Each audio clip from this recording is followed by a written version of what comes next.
portion. We got the portion of Chukas and the portion of Balak.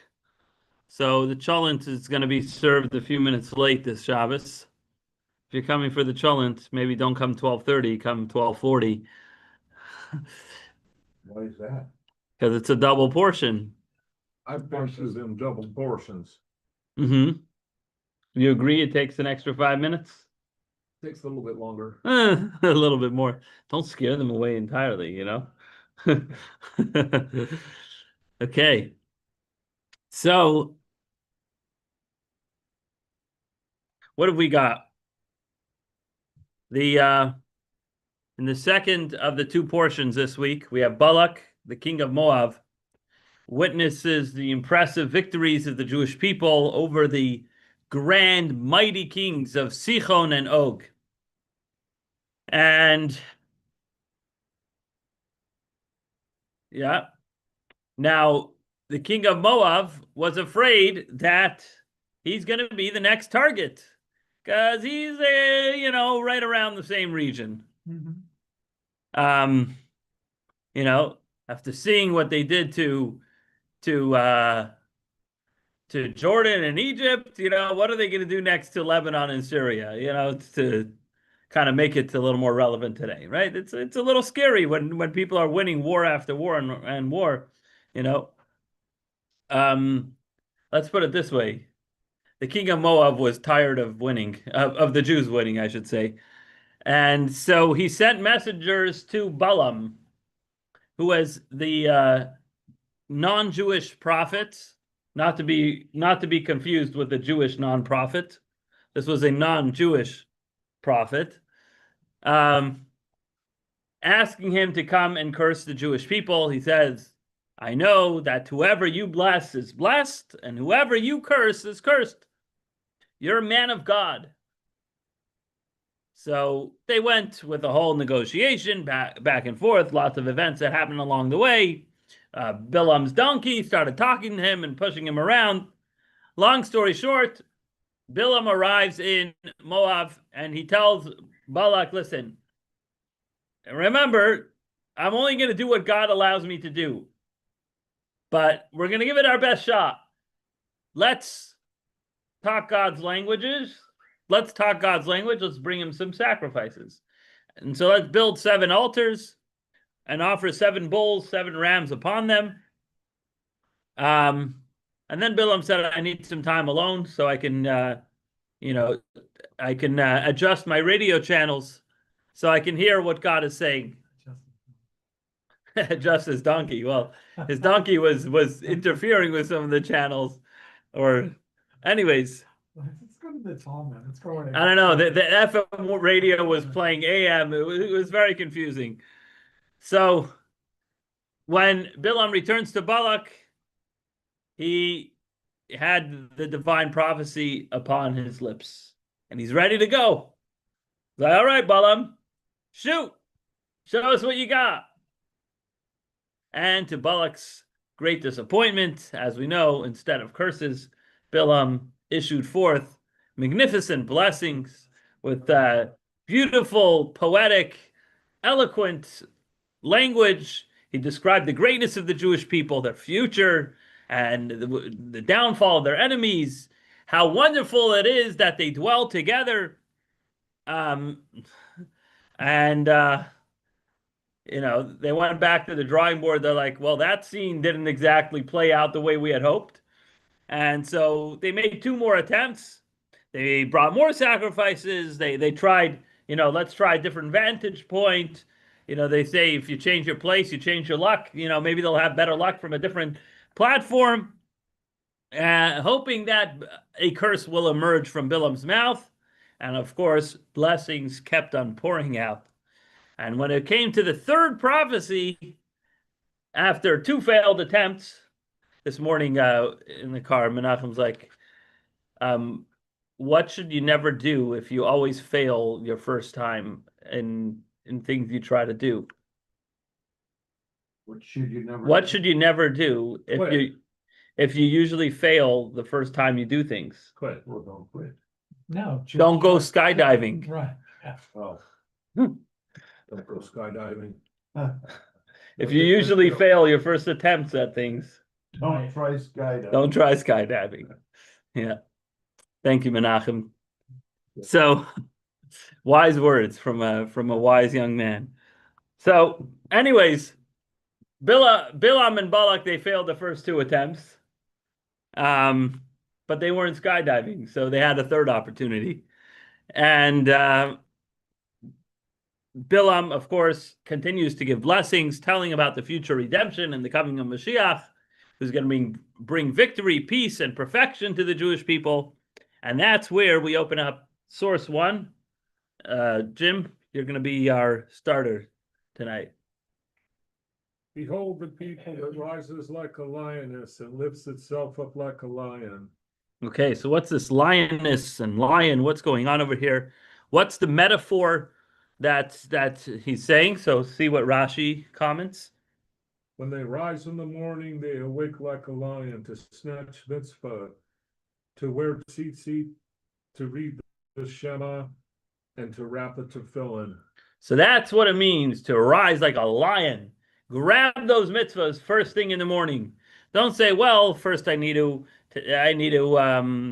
oil my car, and then I have to mow my lawn, and I have to wash my dishes, and I have to run a few errands, and then I'll find some time to pray. No, rise like a lion, ready to pray. Put on your talis, your tefillin. That's the way we do it. I mean, all these errands and no Moshes? Ah, very good.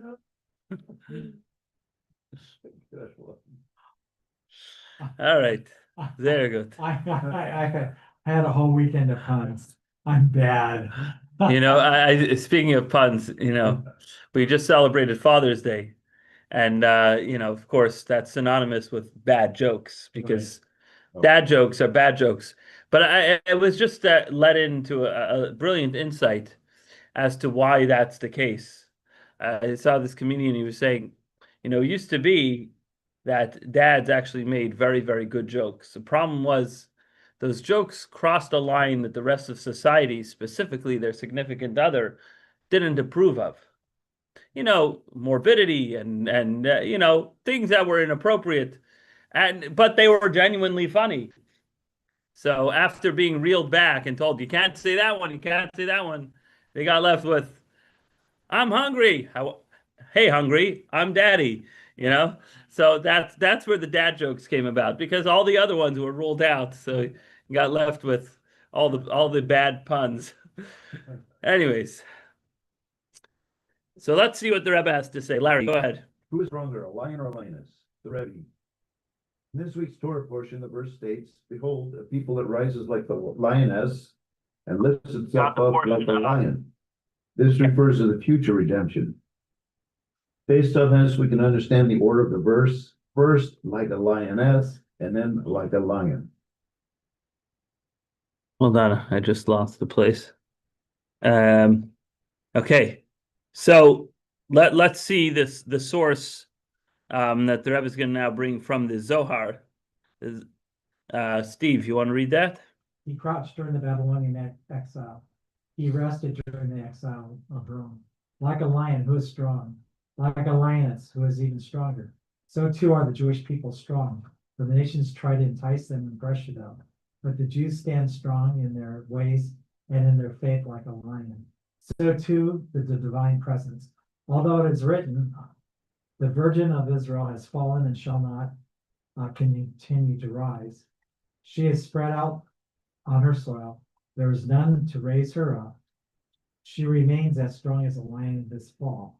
A lion only fails to grab its prey and to dominate it, for it smells its prey from afar and then it falls, lying in wait until it jumps up to snatch its prey.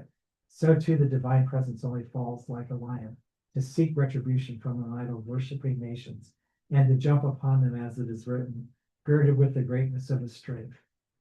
So it seems like just from a basic reading of this, that, you know, sometimes you wonder, like, look at all these terrible people. They deserve God's wrath to be taken out upon them.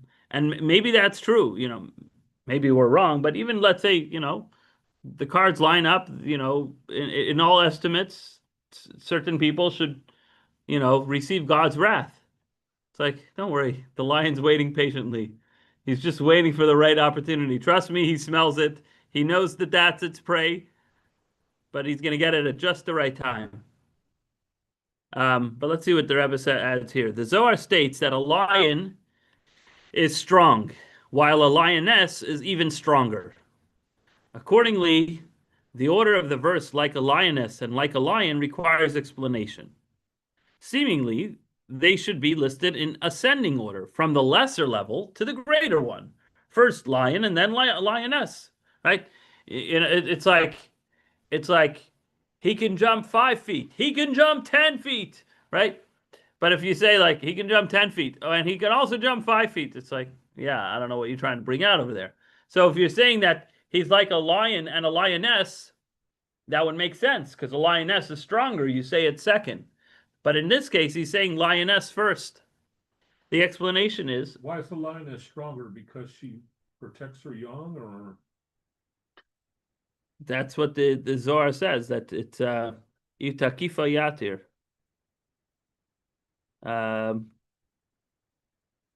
Yeser Chazak.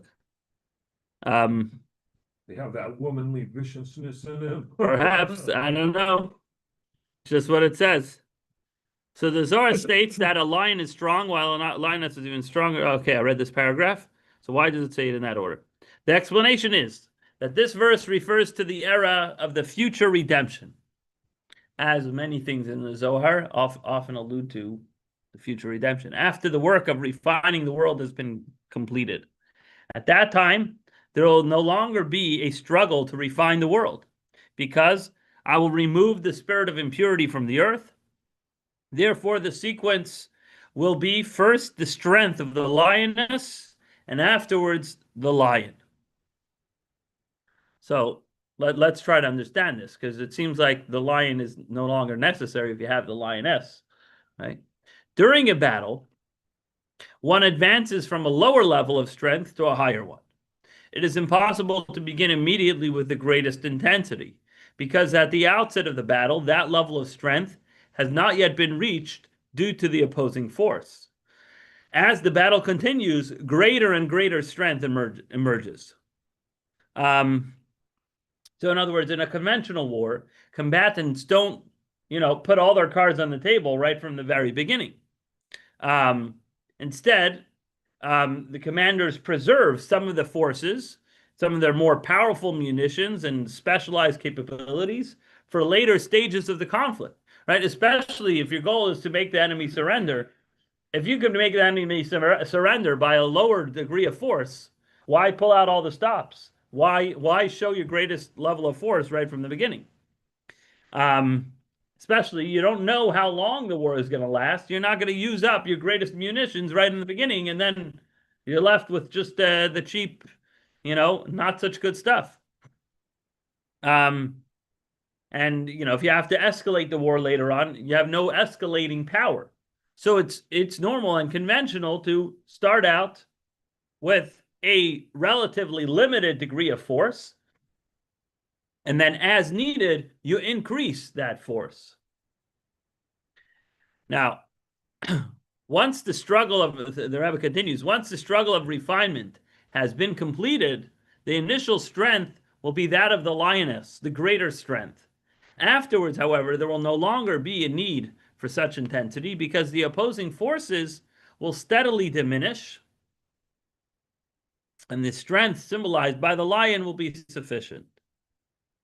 This is why the verse will be fulfilled in the order, behold, a people that rises like a lioness and lifts itself up like a lion.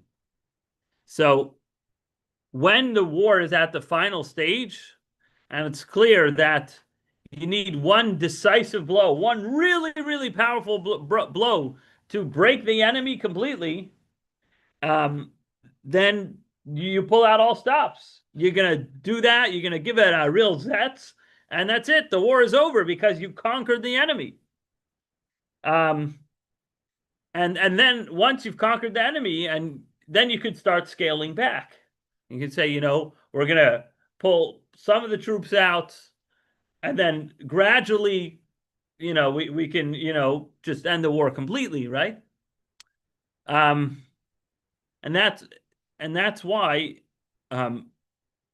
Bilam, who's prophesizing about the Messianic era, he says that the Jewish people will rise up like a lioness, showing its greater strength, and then it'll exalt like a lion, standing triumphant over its enemies, but with not as great of a strength.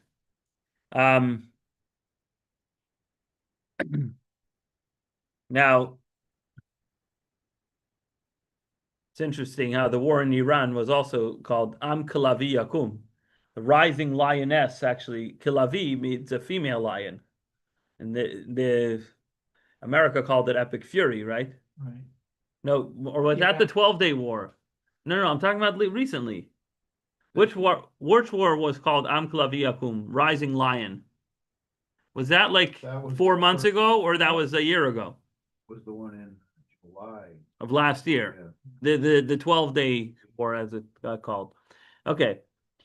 But it's interesting how they started with Rising Lion. I don't want to make too much of a connection to who knows what the implications are, but I think what the Rebbe is saying here is more of a spiritual war. When you have forces of impurity, forces of negativity, spiritual negativity in this world, we've been working on this for thousands of years to make the world a place that's more fitting for godliness. And over time, we needed to increase the battle stronger and stronger. And then we have the revelation of the Zohar, the revelation of Hasidus, Jewish mysticism, which really takes our spiritual battle to greater heights. But when Mashiach comes, there's going to be such a overpowering of divine revelation initially that it's going to be so overpowering it'll decimate the negative forces, and then relatively that power will be scaled back. So before continuing with the Rebbe's address, it's important to examine some of the earlier texts from Maimonides, which talks about what this prophecy is that Bilam talks about, and what's the criteria of a prophet. So let's see from source 3. Yeah, is that where you have? Maimonides, Mishnah, Torah, Principles of the Torah, Chapter 7, 7. verse 1. I'm going to go check on the soup, but I'm listening. It is one of the foundations of our faith that God communicates by prophecy with man. Prophecy is bestowed only upon a very wise sage of strong character, who is never overcome by his natural inclinations in any regard. Instead, with his mind, he overcomes his natural inclinations at all times. He must also possess broad and accurate intellectual capabilities. A person who is full of all of these qualities and is physically sound is fit for prophecy. When he mediates on the metaphysical secrets of creation and he possesses the intellectual ability to comprehend and grasp them correctly, he will become holy. He will advance and separate himself from the masses who proceed in the darkness of the time.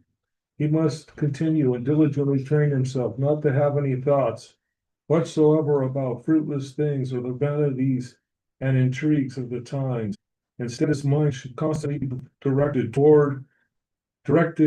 upward, bound beneath God's throne of glory, striving to comprehend the holy and pure spiritual entities and gazing at the wisdom of God in its entirety, in its manifold manifestations from the most elevated spiritual entity until the navel of the earth, appreciating his greatness from them. After these preparations, the spirit of prophecy will immediately rest upon him. Okay, so this is it almost sounds like you can do this at home too, from the way he's describing it. Although it's not as simple as it sounds. But then he concludes, when the spirit rests upon him, his soul becomes intermingled with the angels called Ishim, which is, I guess, a combination of men, but also fires.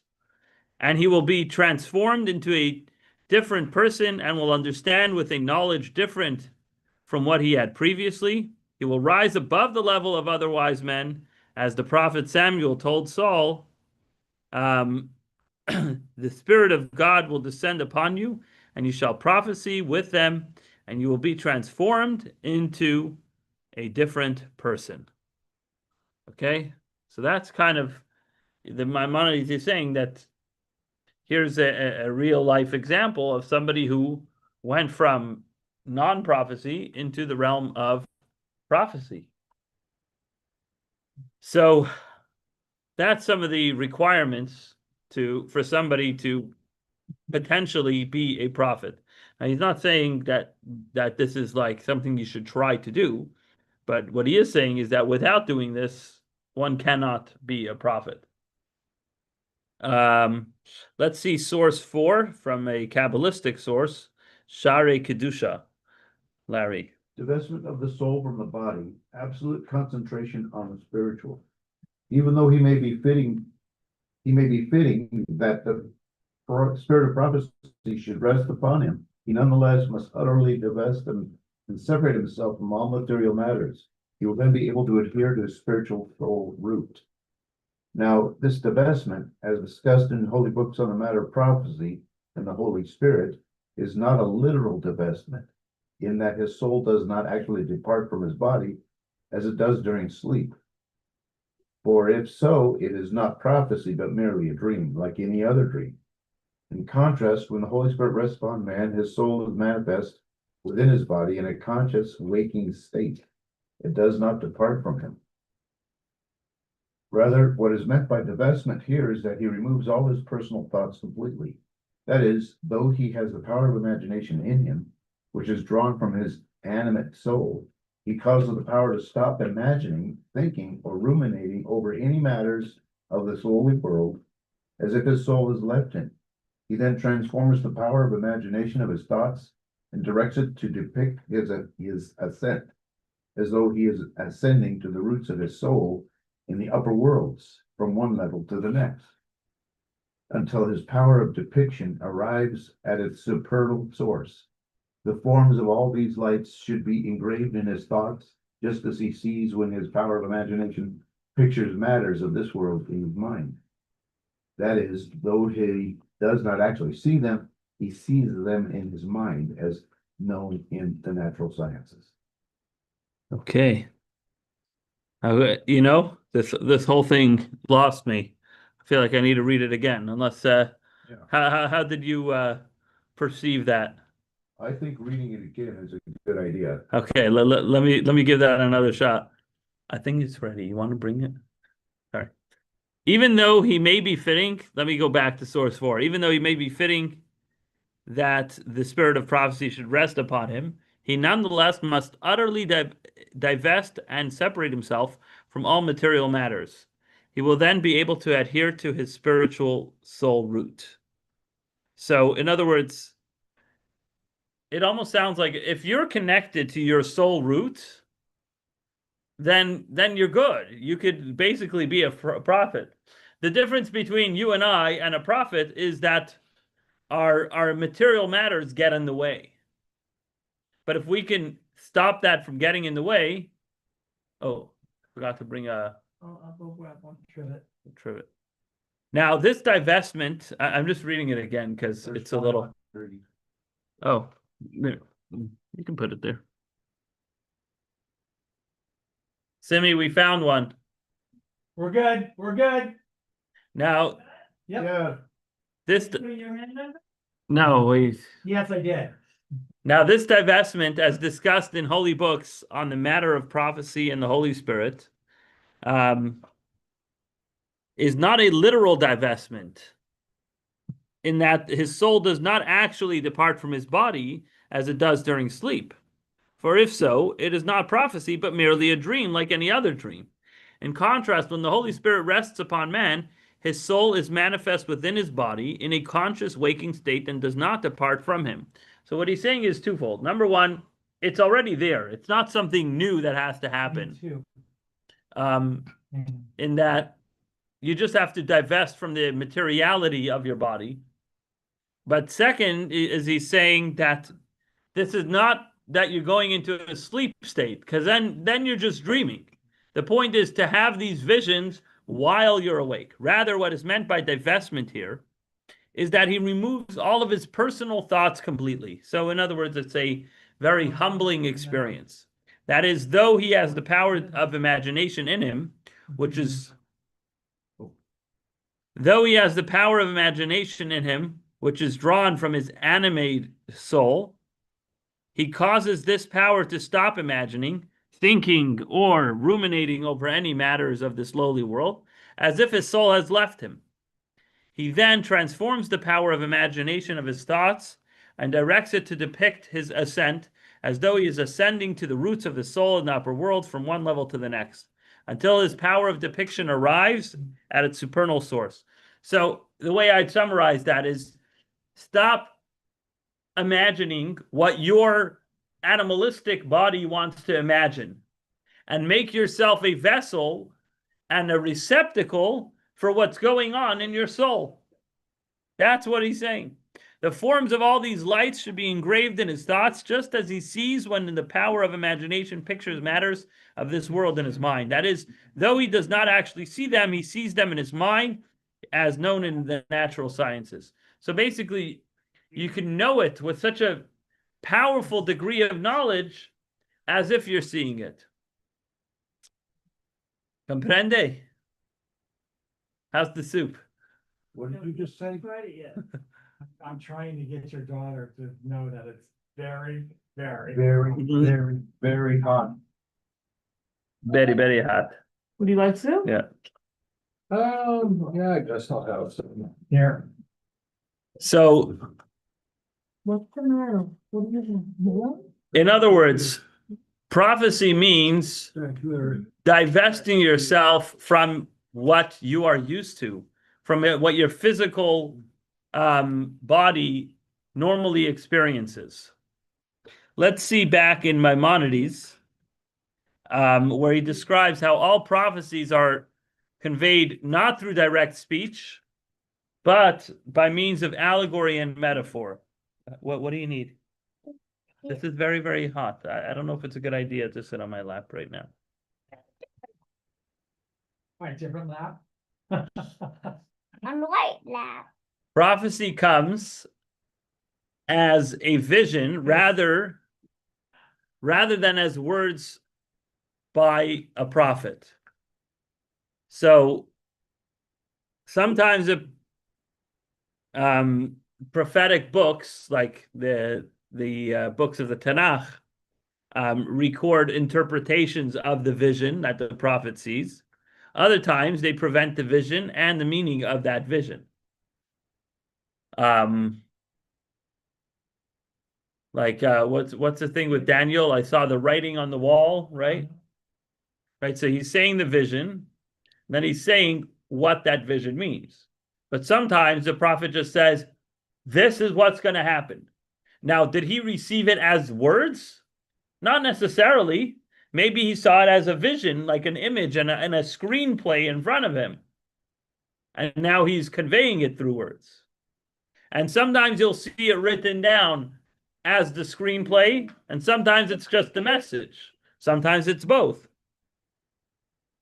Water. So let's see. Where we at? Steve, source 5. My prophet is informed of a message in wisdom, In a vision. in a vision, I'm sorry. It is granted to him in a metaphor imagery. Immediately, the interpretation is of the imagery is imprinted upon the heart, and he knows its meaning. For example, the ladder with the angels ascending and descending and written by the preacher of the spirit was an allegory for the empires and their subjugation and his descendants. Similarly, the creatures Ezekiel saw, the boiling pot and the rod from the almond tree envisioned by Jeremiah, the scroll Ezekiel saw, and the measure seen by Zechariah were all metaphoric images. Similarly, some of the prophets would relate the allegory and its explanation. Others would relate only to the explanation. At times they would relate only images without explaining it, as can be seen in the same. Oh, and some of the prophecies of Ezekiel and Zechariah. All the prophecies come from the form of metaphoric imagery and allegories. Okay, so he's giving some examples of the point we made of examples of metaphors, which obviously it wasn't just a random scroll floating through the air, but there was meaning behind it. And part of the prophet's job is to understand that meaning intuitively and then be able to verbalize that and interpret that to others. So, like for example, Yaakov seeing the angels going up in the ladders and down in the ladders, he knew that that was a reference to the various different exiles. That's kind of the defining characteristics of prophecy, is there is a metaphor and there's an explanation for that metaphor that comes along with it. Not necessarily with a user's guide, like this is what the angel means and this is, but it's just there. The knowledge just comes along with the vision. Yes. Did you have one? No, that's it. Can I have soup? And that's it. Okay. So now let's continue on page 6, source 6. Prophecy can return. So, although you might think that, prophecy is for the prophets, like the books of Tanakh, Torah, Nevi'im, Ksuvim, the Torah, the prophets, and the writings. And since then, that's it. The expiration date for prophecy has passed. Well, let's see. That's not quite the case. So, in this week's Torah portion, Kinelach, if you're here, you're listening. In source 6, which is Numbers chapter 23, verse 23, one of the things that Bilam said in his prophecy is as follows: "For there is no divination in Jacob, and no soothsaying in Israel. At that time it will be said to Jacob and Israel, what has God wrought?" Okay, so what's going on here? What is this divination, soothsaying, which, by the way, these are violations in the category of idolatry. Jews are not allowed to be diviners or soothsayers, or for that matter, palm readers. Not that palm readers is a real thing, but that's debatable. But if it were a real thing, it would be in the category of idolatry. So Rashi explains, what does it mean there's no divination in Jacob? They deserve to be blessed, since there are no sorcerers or magicians amongst them.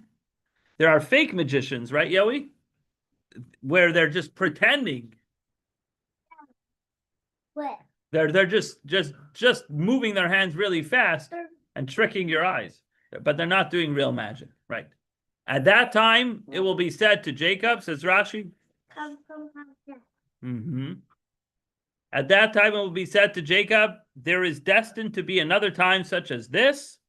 So that's what he's saying. At that time, there's another time. There's destined to be another time such as this, when their preciousness will be revealed before everyone's eyes. For they will be seated before God, studying the Torah from his mouth, and their section will be further within than that of the administrating angels, who will ask them, what has God wrought? Let me read that again.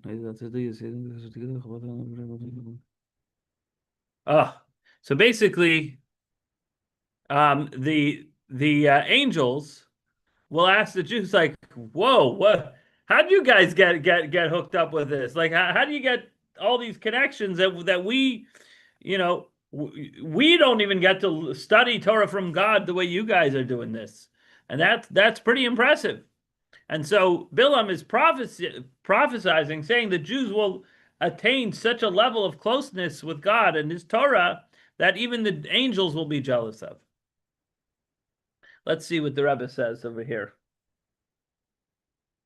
Balaam's hidden prophecy. Immediately before this verse, behold, a people that rises like a lioness and lifts itself up like a lion. The Torah says, at that time it will be said of Jacob and Israel, what has God accomplished? This means that before the future redemption, prophecy will return to the Jewish people. Okay. So what the Rebbe is saying, this verse of let's say what has God accomplished appears before the verse which says the people that rises like a lioness, and it really reveals a deeper meaning within it, beyond Rashi's explanation, which says that a time will come when the Jewish people will study Torah before God, and the angels will ask them, what kind of new insights did you discover in Torah? There's another prophecy contained in these words. That prophecy itself will return to the Jewish people, and others will come to ask the Jewish people, what does the future hold? So, in other words, they're going to ask the Jewish people, what has God accomplished? In other words, tell me in the future, what has God accomplished? In other words, what will God have accomplished?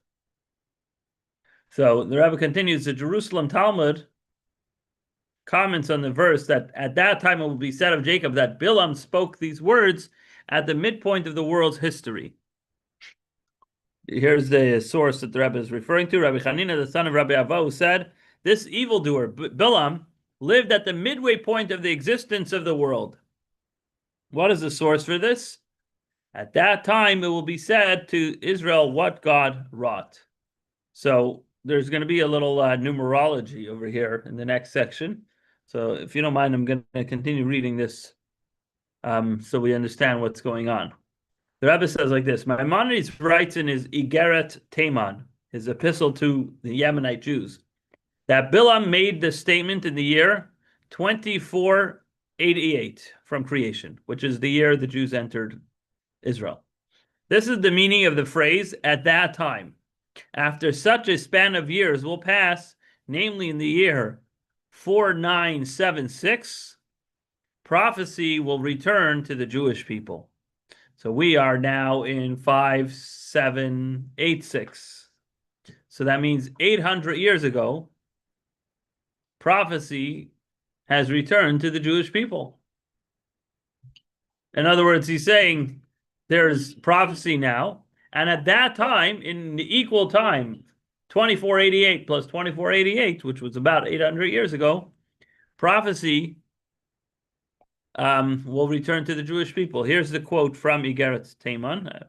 I'm just going to continue reading this because there's a lot of numbers. We have a tradition that Bilam's words at that time will be said to Jacob and Israel, what has God wrought, contains a veiled allusion to the date of the restoration of prophecy to Israel, to the Jewish people. The statement means that after the lapse of an interval equal to the time that passed from the 6 days of creation to Bilam's day, prophets will again tell Israel what God wrought. Now, Bilam uttered his prediction in the 40th year after the Exodus, which corresponds to the year 2488 after the creation of the world. For the Exodus took place in the beginning of the year 2448. So 40 years later is 2488. According to the interpretation of this chronology, prophecy would be restored to Israel in the year 4976 after the creation of the world.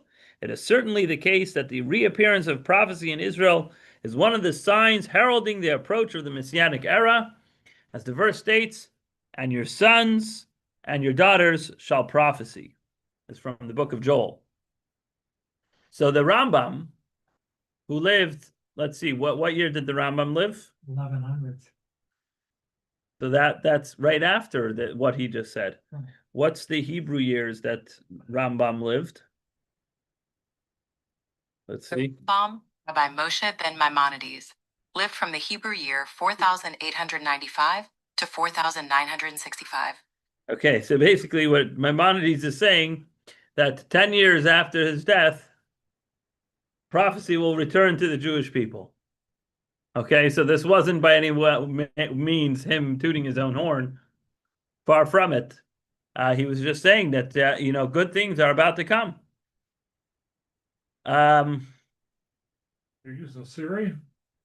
That was Google. Same thing. Yeah. So let's see what the Rebbe says. Every burp, What? every cough, every whisper in the corner. Your most private things that thing picks up. Oh yeah, The absolutely. AI center. And one day someone will go, Rabbi Stiefel, oh, there he is. What's he been up to? Yeah, well, he got 3 coughs last week and Not bad. I'm not too worried. yeah. I don't work for the CIA, so I have nothing to fear. Great. Well, now my Google picked it up. So, all right, page 8, You can't do Larry, it- You can't do anything domestic. That's 8. the Rebbe. Okay, the great sages whom the divine spirit Ruach HaKodesh rested in their study homes. Around that time, the year 4976, there lived Rabbi Shmuel, the prophet, the father of Rabbi Yehuda Chassid, Rabbi Eleazar, author of Sefer Rokeach.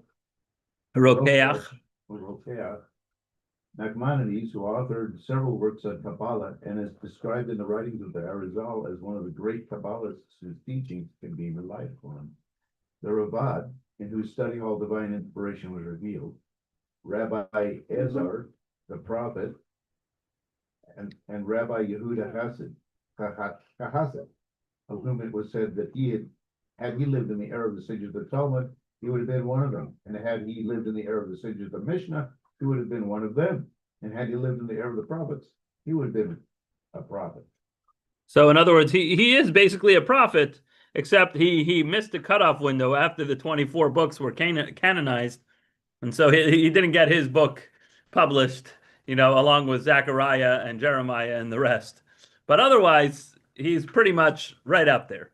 He just was born in a different era, so he didn't make it in there. Okay. So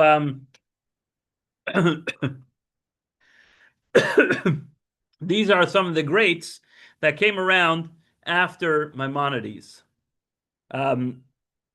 Here's the Sefer HaChakira by the Tzemach Tzedek, where he talks about Edut Hashem Ne'emana, the faith of God. Steve. in every generation, even the following era of the prophets. God shows signs and wonders of the scale of those experiencing the sanctity of the Talmud. As is known during the Rochakiah, Rabbi Yehuda HaChassid.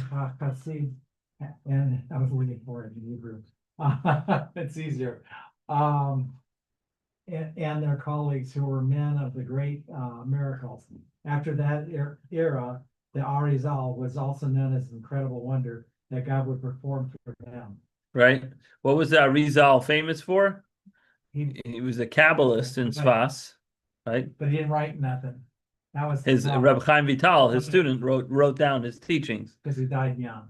but he died at like 36 or something. Yeah. No, Only the good he die did young. he did incredible miracles. And he's buried in Damascus, Who is? the Arizal. No, he's not. He's buried in Sfat. Oh, no, it's the guy who wrote everything for him. He's buried because, Reb Chaim Vital. right, because somebody dug into try to dig into his grave about 10 years ago. I don't know if you know about In that. Damascus. Yeah, Okay. I got What were they looking for? Well, what did he bury himself with? Some shrouds? Nothing. They didn't find nothing. They just had a hole there's a hole right next to his grave. Hmm. They didn't go into the grave. Okay. But they know where it is. What? Allegedly. Oh, yeah. It's been there. It's just a little off. It's just been there since the late 1500s Hmm. when he died. Okay. But he's the one who did all the writing. Otherwise, we have never known The about it. Arizal never wrote Oh, a thing. right, no. So- The good die young. And we're still here. Yeah, you're not dead yet. You must be good. So, Uh, your blessing. I got the implication of it. All right, took me a second. So, Rabbi Moshe ben Nachman, known as Nachmanides or Ramban, Ramban, right, yeah. who lived in the 12th century, was one of the great medieval sages, and he was proficient in many areas of study, both halachic commentary and Kabbalistic commentary. He wrote the commentary in the Torah, Talmud, Kabbalah, poetry, and he also was a healer. He was a doctor. The Rambam was a doctor, and the Ramban were doctors as well. They didn't quite, Yeah. well, he didn't quite agree with the Ramban, did not agree with everything that the Ramban True, was about at the time. true. Neither did the Ravid, but let's see what the Rab Chaim Vital writes in source 10. This craft was revealed in the open until the passing of Rabbi. It's talking about the craft of Kabbalistic teachings. Was revealed in the open until the passing of Rabbi Shimon ben Yochai. After that, prophetic vision. I'm sorry, not the craft of Kabbalah, the craft of prophecy. This craft was revealed in the open until the passing of Rabbi Shimon ben Yochai. After that, prophetic vision ceased. Any sage who knew this craft after that period practiced it in great secrecy, only revealing it to his most excelled disciple, and even then, excellent disciple, and even then it was summarized and taught vaguely and orally. This knowledge continued to be passed down until the Ramban, the last of the true Kabbalists. Okay, so he's saying basically this was not left out in the public. It was never written down because otherwise the wrong people can get their hands on it. So that's what Rabbi Chaim Vital, who's a student of the Arizal, the famed Kabbalist from Tzfat, wrote about the period leading up to Nachmanides and about Nachmanides himself, saying that he's legit, as we'd say today. Then we have the Ravid, who also lived around there, Rabbi Avraham ben David of Pasquiel or something like that. Sounds like he's from Provence, like where Rashi was from in France. He was a Rosh Yeshiva, head of a rabbinical school in the Provence region, and he's best known for his Hasagas HaRavid, his critical gloss on Maimonides. So he's like, Maimonides, you wrote a great book, you had a great editor, great typesetting, great organizational skills, except you got some of your facts wrong. So I'm going to correct some of those facts. And so he just wrote a few asterisks throughout Maimonides' books, known as Hasagas HaRavid, the critical glosses of the Ravid. See, what people don't understand is Maimonides never put any footnotes in his writing, so it was like, okay, where are you getting this from? And it caused a lot of problems until somebody sat down and wrote down all the sources. Right. Right. And then it was a big mess. Yeah. Well, so that could be part of why the Ravid didn't see eye to eye with the Rambam and everything. Mm-hmm. How many of those sources go directly to the Torah? I mean, every mitzvah that listen, it's study a chapter of Maimonides, and then you'll see for yourself. You can't put a number on that. You'll study a chapter of Maimonides, and you'll see that he quotes the verse in the Torah, but he doesn't quote the Talmud and other sources. Right. He just quotes the Torah, and then he just explains. Many of those explanations are clear copy paste from the Talmud, but he doesn't quote the Talmud. He doesn't quote Kabbalistic sources. He just quotes the verse in the Torah, and then he just explains it. And then what happened is people down the line, they started going through everything and go, oh, okay, this is from here. And now when you look at it, you'll see all the footnotes are there, but they weren't there. Right. And sometimes he'll say to me, it seems that the law should be like this. And that's when you know that's a law he's not quoting from anywhere, but it's a complicated case that needs to be resolved, and he's giving his opinion on that particular scenario. Can they cross-reference with other rabbis too? Yeah. Study it for a year and you'll find out. I think I need to speak Hebrew first. No, you don't. No, it's all in English now. You know, 100 years ago, you could have made that excuse. That excuse doesn't exist today anymore. So on the daily, on the Chabad.org, just pull it up every day. The daily study app. Yeah. Yeah. I've been looking at On it. the phone. Or I'll loan you a copy. It's in Hebrew and English. I got them all. It's all on there. And if I they're sitting there- like smelling my books. I like looking at the page. Nice. What? What do they smell like? Looking- Spilled coffee? Some of it does, but yeah.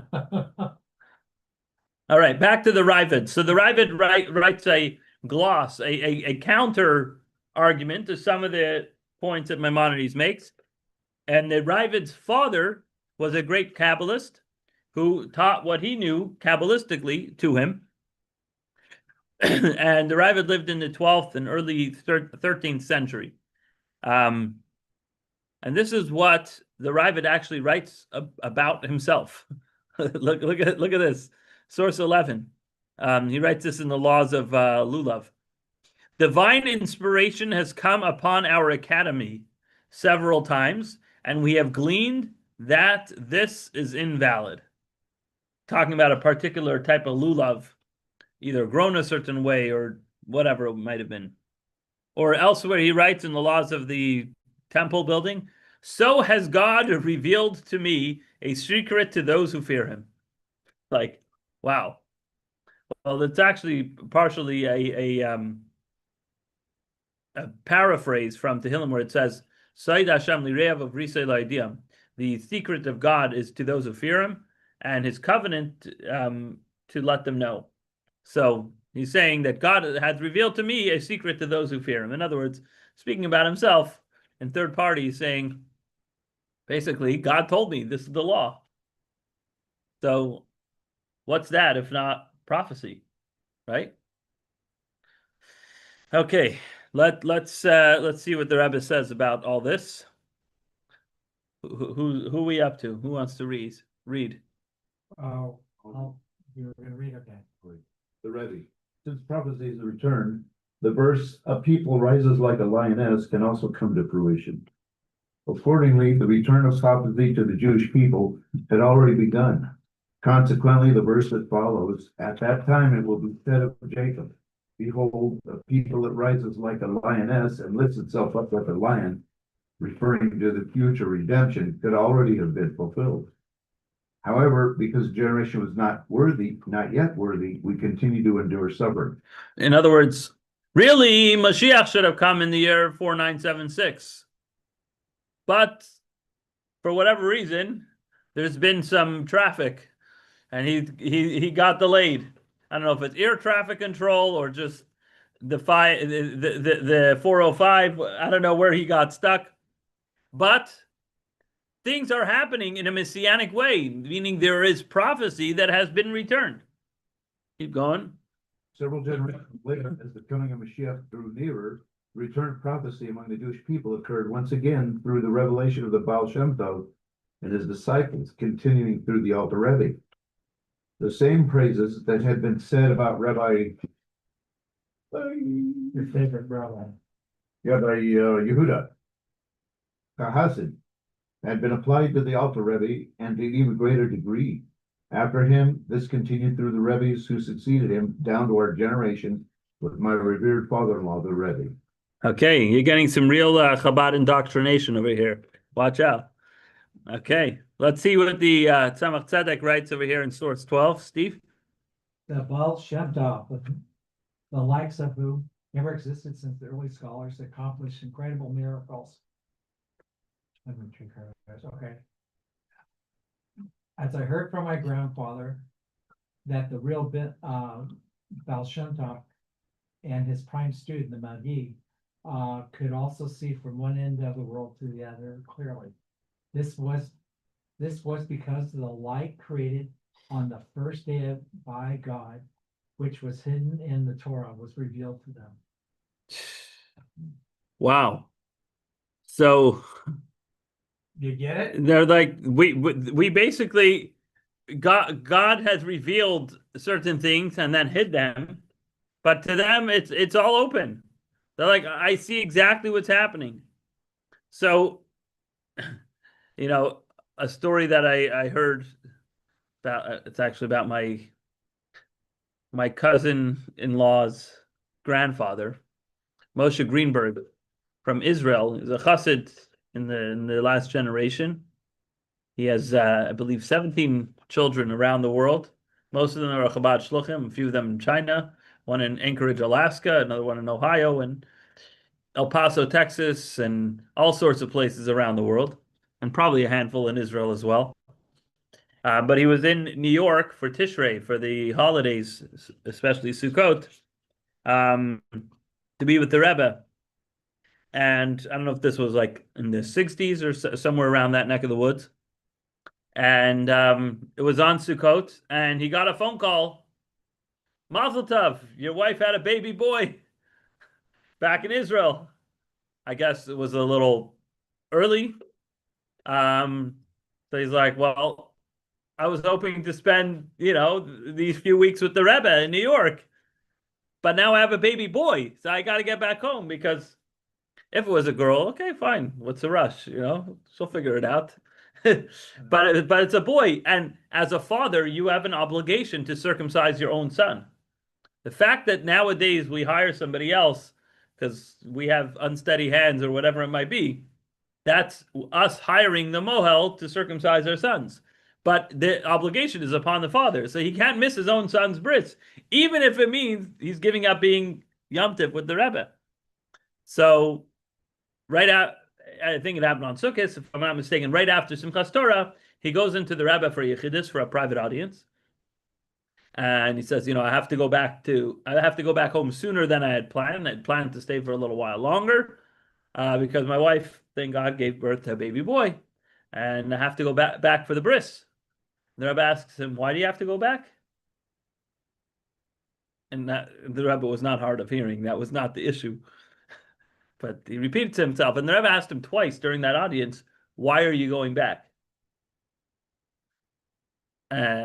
He went back, but he finds out when he gets back to Israel that the baby was jaundice, and the bris wasn't able to happen when it was supposed to happen. It was delayed a little while. So, I mean, another similar story. I don't know if this happened with Arik Sharon or some other important Israeli diplomat who had a flight going back to Israel after the Rebbe's private audience, and the Rebbe told him the meeting was carrying on late, and the Rebbe saw that this person was getting anxious, and the Rebbe said, "What's the problem? Why are you getting so anxious? You're not going on this flight." What do you mean I'm not going? Like, I have a ticket. The Rebbe says, "Don't go on this flight."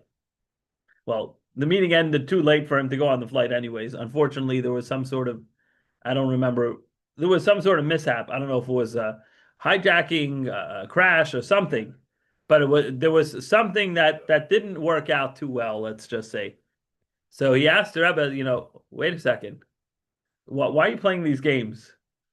Why don't you just tell me the plane's gonna blow up, and then I'll know not to get on the plane. I had to go through all this anxiety. The Rebbe said, I just knew that you shouldn't get on the plane, so I told you not to get on the plane.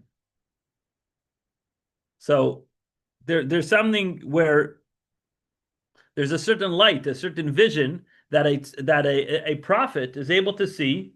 Is able to see things clearly. That doesn't make the prophet God. God is God. The prophets can prophesy what God allows the prophet to see. So, but the fact that there are prophets in our times is something that's very real. So, what does this have to do with our parsha? Because Bilam prophesied about two things, one after another.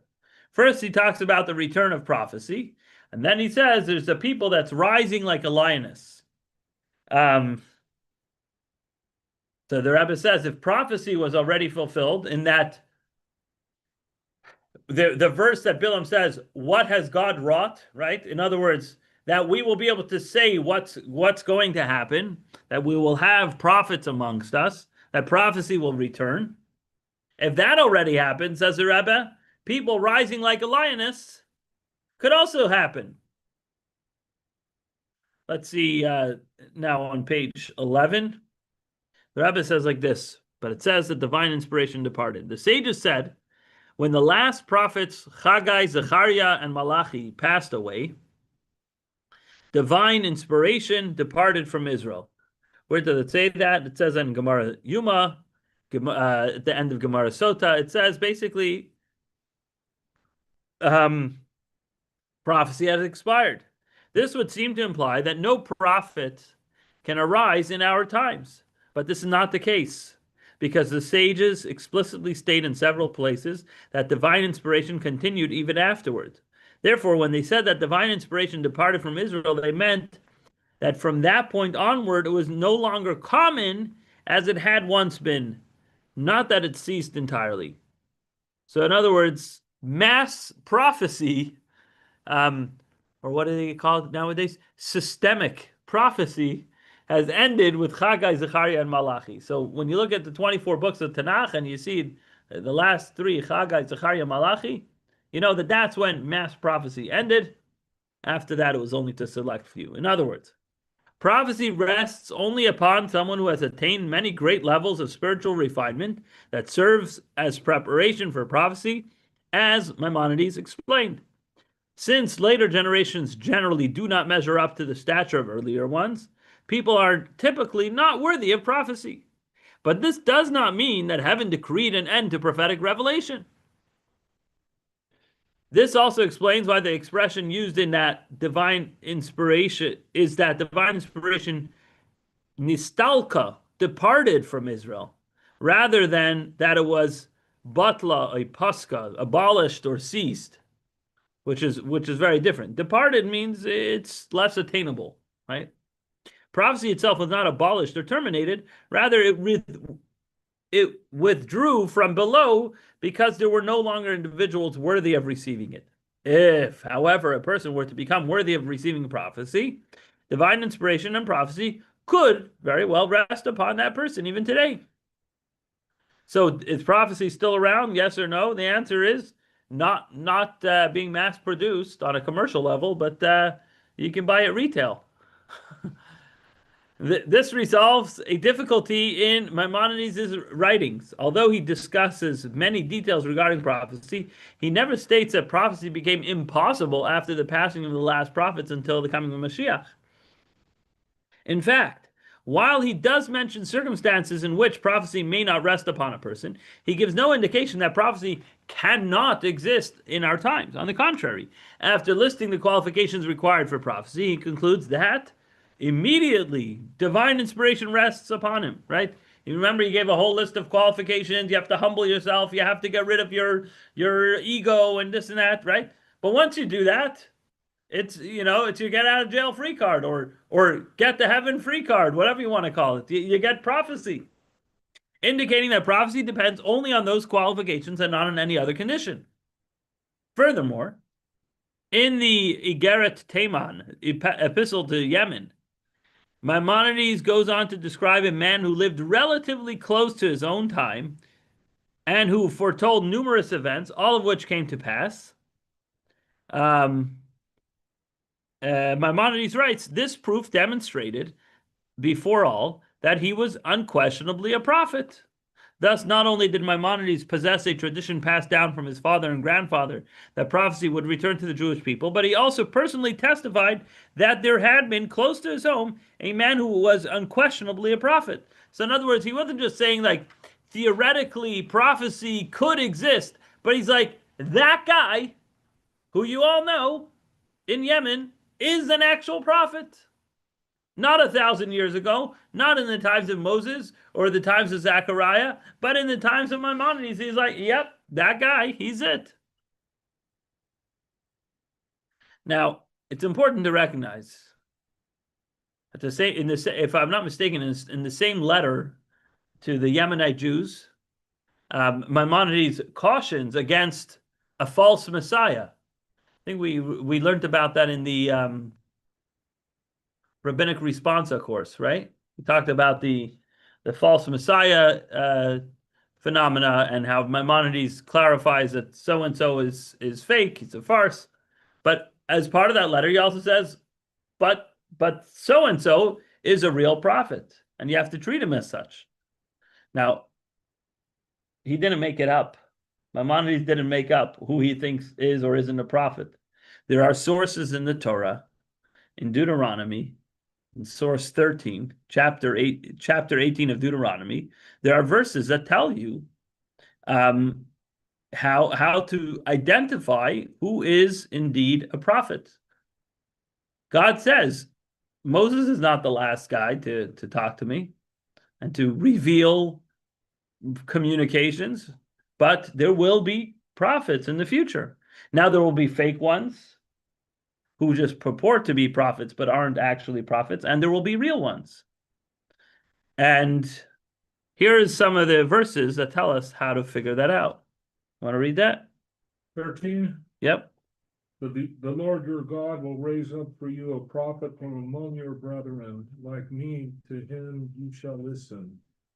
And the Lord said to me, I will raise up for them a prophet from among their brethren like you, and I will place my words in his mouth, and he shall speak them, and all that I command him. Whoever does not obey my words that the prophet speaks in my name, I will exact judgment upon him.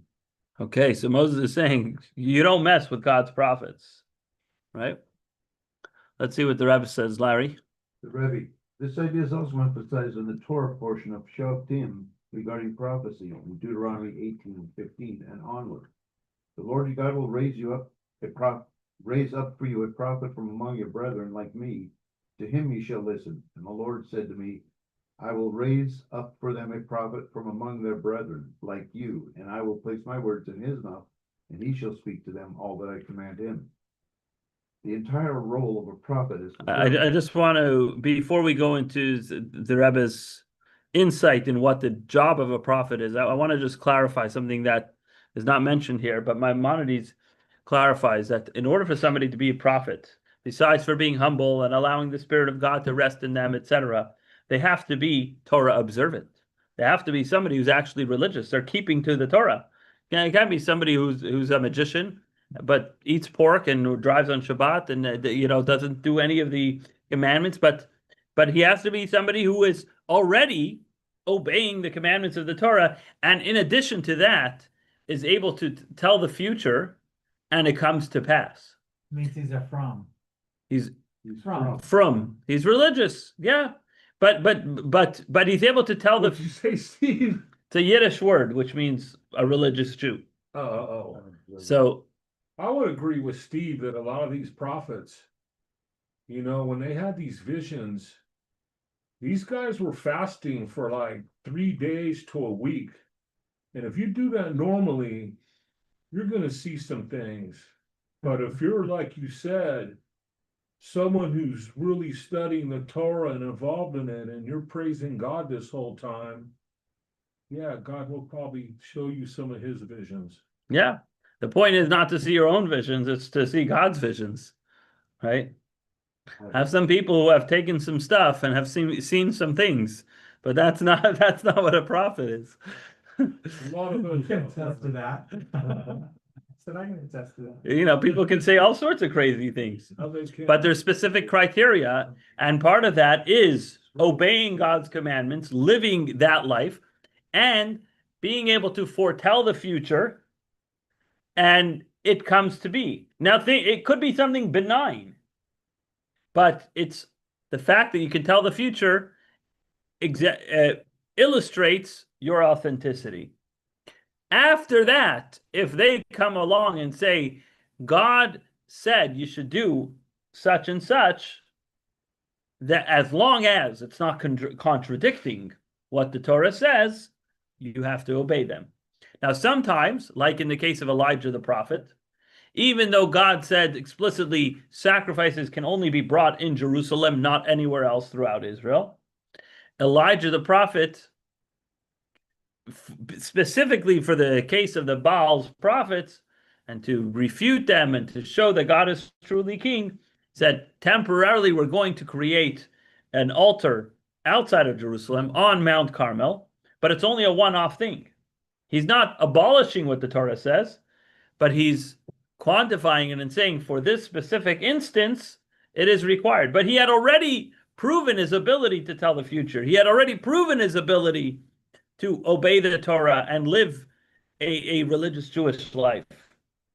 And after that, for a specific reason, he said we should temporarily suspend the ban on outside sacrifices, built that altar that one time, and sure enough, it had its desired effect. All the Jews repented and left the prophets of the Baal and began worshiping God. So that is to say, all of this is learned out from these verses, which talks about the fact that there can be prophets past Moses, past Zechariah, past any of these people, as long as they meet certain criteria. But now let's see, what's the point of the prophet? Is he just a show-off, trying to like say, oh, look, I can tell you things that you don't know? But so that's where we go to the role of a prophet. Larry, you can continue with the entire role. Of a prophet is to serve as God's messenger, conveying God's commands and words to the Jewish people. Therefore, every Jew is obligated to listen to everything the prophet says immediately when the prophecy is delivered. Moreover, one must heed the prophet in the same way that one obeys God's command, because the obligation to obey a prophet does not stem from the prophet's personal greatness or qualities. Rather, it derives solely from God's authority and command. The prophet's entire significance lies in the fact that he communicates and reveals God's words to him, and God has commanded the Jewish people to listen to him. This concept also applies to the judges and prophets who exist in every generation. You have only the judge of your own days. As the sages said, who are the kings? The scholars.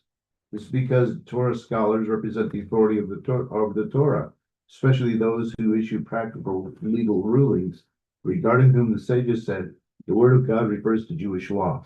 Remember, we talked about this, even a Rav, a posek, somebody who litigates Jewish law, is really conveying God's word, because they know the law, they know the reasoning behind the law, they understand the circumstances, and they're able to say, do this and don't do that. Now, how do they know that, and how can they determine that with certainty? Because, as we learned in lesson 2 of Captivating Cases of Rabbinic Responsa, because they have something called siyata d'shmaya, assistance from above. And as illustrated then, when a farce case was brought before them that was just a pretend case, the rabbi issued the wrong ruling, and they tried to point out his inefficacy in saying, oh, look, you don't know your stuff. And he said, no, this is not about my knowledge. Granted, knowledge is required too, to be a posek, to be a rabbinic judge. But he's like, ultimately, it's about assistance from above, which is a soft form of prophecy.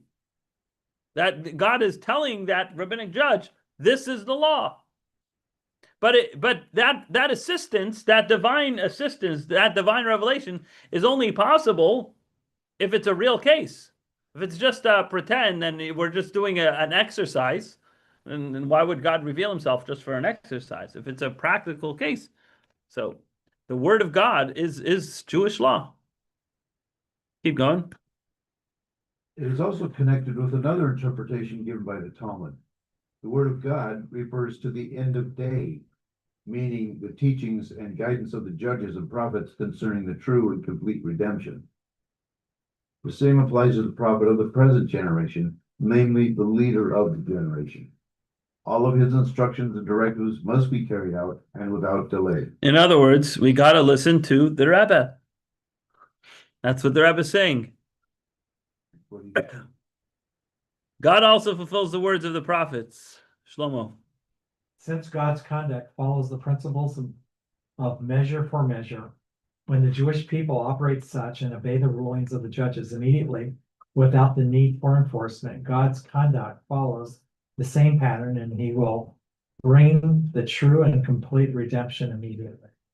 This is in accordance with the primary prophecy of the Rebbe riots, immediately to redemption, and that behold, the Mashiach is coming immediately. Okay. Amen. L'chaim, l'chaim. We should listen to the Rebbe, and then the Rebbe's prophecy will indeed come true, that Mashiach is coming. He's here, he's ready. We just have to open our eyes. L'chaim, l'chaim. Don't pickle your liver. Bad for me. Speaking of the Frierdiker Rebbe, this Shabbos is celebrating the birthday and the 99 years since the release from prison of the Frierdiker Rebbe, from the Soviet, no, not this, the Soviet communists who arrested him for the great crime of building Jewish schools underground in Russia.